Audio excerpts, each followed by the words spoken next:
Selamat datang di Komisi Bertanya, di mana kami tim komisi akan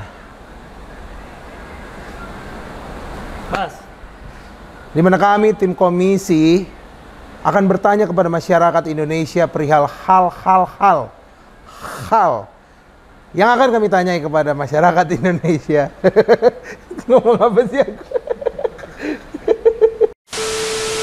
Di mana kami akan menanyai masyarakat Indonesia tentang isu-isu politik yang sedang beredar. Dan salah satunya yang akan kami tanyai sekarang, topiknya adalah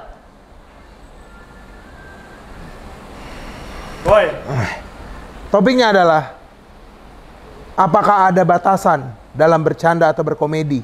Kami sempat bertanya kepada 3 komedian ternama. Ada Bang Komeng, ada Bang Adriano Colby, dan juga Bang Rigen. Ini dia mereka. Halo, gua Adriano Colby. Lu mau pakai title apa? Coba lah, Bapak Podcast Indonesia Super Sub kah? Apalah banyak lah title itu. Nggak ada gunanya. Tidak berpengaruh, Bang? Tidak berpengaruh. Saya memperkenalkan diri ya. Tadi kan nggak boleh duduk kan diri. Oh, jadi harus berdiri ya? Oh iya benar. Ini adalah Bang Komeng. Ya. Seorang dewa komedi Indonesia. Itu Dewa Bang mabok. Komeng. Dewa apa? Oh, dewa mabok. Halo, saya Rigen Rakelna. Ini ML ya? Bukan, komisi namanya. Bang. Komisi. Oh, saya ex-MLI. Saya udah cabut dari MLI karena saya butuh uang. Nah, mumpung ada mereka, waktu itu aku sempat mendownload satu video. Itu adalah video Republik Mimpi. Video di mana para komedian pada masanya membuat sebuah acara satir di mana mereka membercandai atau mengimpersonate para politisi-politisi besar pada masanya. Kita lihat bagaimana reaksi mereka bertiga. Betul, Dependi. Betul, Gus. Itu kayak lagu news.com-an. Dari dulu tuh saya selalu ngomong, lah kalau mereka bilang bisa nggak bohong dalam 1 hari aja, itu tandanya mereka sedang berbohong.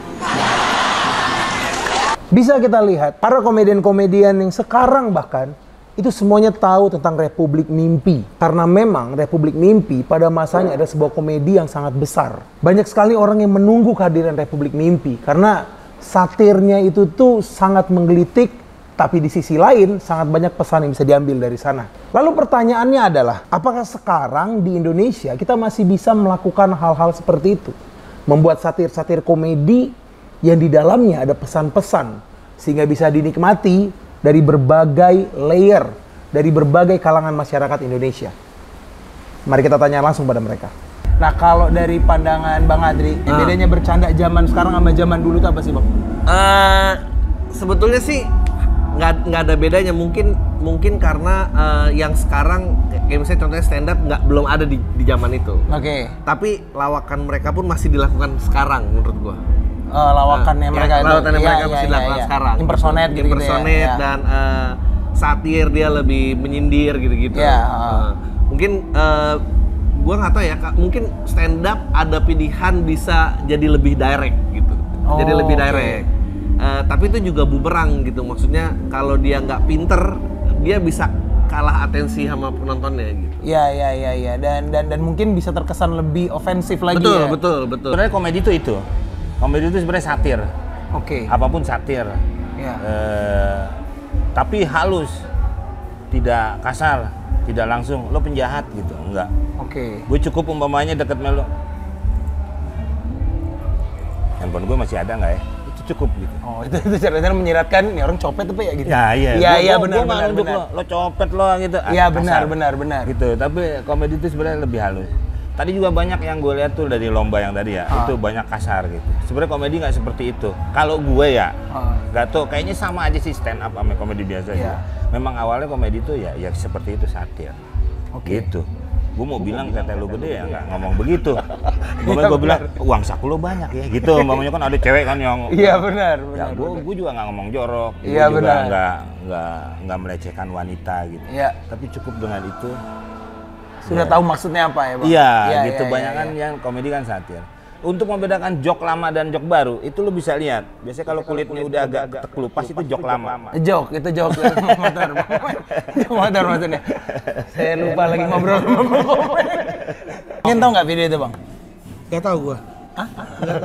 Maksudnya acaranya gue tahu, cuman maksudnya videonya ini belum tahu. Ini Republik Mimpi. Jadi kayak Demokrasi dulu kan. Iya, yang dia parodikan. Ya benar. Bisa kita lihat kalau sebenarnya para komedian atau mungkin bahkan masyarakat umum seperti kita juga sadar bahwa bercanda di masa sekarang dan di masa dulu itu berbeda.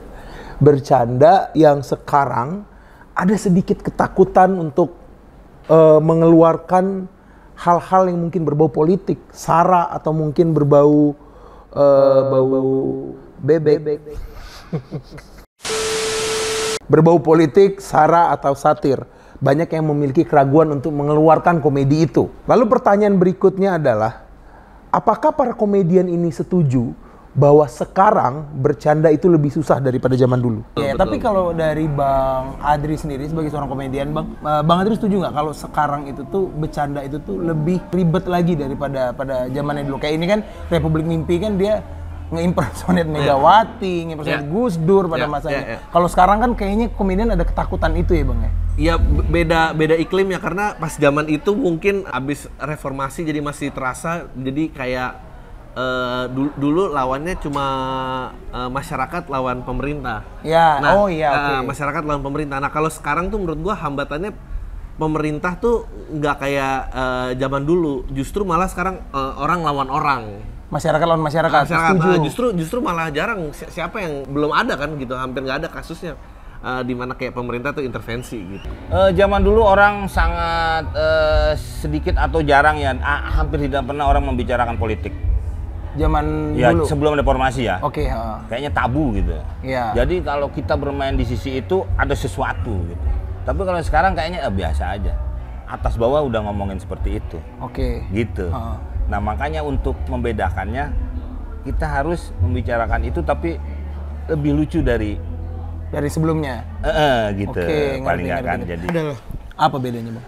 Bedanya kalau dulu banyak yang impersonate. Banyak yang impersonate. Kalau sekarang pada takut. Pada nggak berani yang kayak gitu-gitu. Nggak berani kayaknya. Menurut Bang Dingin kenapa kayak gitu, Bang? Karena ya nggak tahu ya, gue ngerasa kayak sekarang tuh agak lebih ngeri aja sih, kayak orang tuh gampang banget tersinggung. Terus orang tuh sekarang tuh ada media sosial. Kalau ini kan mungkin zaman dulu tuh kayak masih belum ada media sosial nih. Kalau dulu tuh ada media sosial, ada yang namanya tuh reuploader yang memprovokasi. Gitu kan. Okay. Ya kalau kayak video ini aja nih, kalau misalkan ada orang yang iseng nih misalnya dipotong sedikit, maksudnya apa nih, mempermainkan guru bangsa gitu. Seorang guru bangsa, ini kan kayak memparodikan almarhum Gus Dur kan. Itu kan pasti bakalan jadi diputerbalikan gitu. Apalagi kalau misalkan yang memparodikan itu adalah sosok yang dalam kehidupan personalnya itu emang nyebelin gitu. Contohnya siapa yang ada di kepalanya, Bang Dingin? Kayaknya ada orang. Ya misalnya kayak siapa ya yang contohnya dia tuh sebenarnya baik-baik aja, cuman kayaknya nih orang emang nyebelin aja gitu. Siapa ya contohnya ya? Ebel. Ya Coki kali ya, misalnya kayak Coki gitu, kayak banyak aja musuhnya gitu kan, kayak banyak yang nyebelin, banyak yang sebel sama dia gitu kan. Kayak misalnya Coki, misalnya dia memparodikan siapa gitu, itu pasti bakal diiniin sama orang. Bakal digoreng banget. Kalau dulu mah nggak ada media sosial, terus kayak dulu tuh isu yang diangkat juga kayaknya bukan masalah ini, dulu kan masih kayak masalahnya tuh ya masalah-masalah yang emang politik banget. Kalau sekarang tuh kayak semakin melebar aja sih menurut gua. Masih gatel. Bisa kita lihat, batuk lagi. Bisa kita lihat dari jawaban para komedian-komedian tersebut. Sebenarnya komediannya dan metode bercandanya nggak ada yang berubah dari zaman dulu sampai zaman sekarang. Yang berubah adalah objeknya, karena objeknya jadi lebih sensitif, jadi lebih mudah tersinggung, dan yang paling menakutkan banyak dari objek bercandaannya itu adalah mereka yang punya kuasa. Ditambah lagi, saya mendengar bahwa akan ada pasal penghinaan pemerintah, di mana jika kita menghina pemerintah, maka kita akan terkena ancaman hukuman penjara. Mungkin sudah waktunya pemerintah kita tuh sadar kalau solusi dari kritikan yang banyak banget ini itu bukanlah penangkapan, bukanlah hukuman yang ditambahkan, tapi solusi dari banyaknya kritikan ini adalah perbaikan. Dan yang kedua, jangan baperan. Dasar pemerintah Yugoslavia.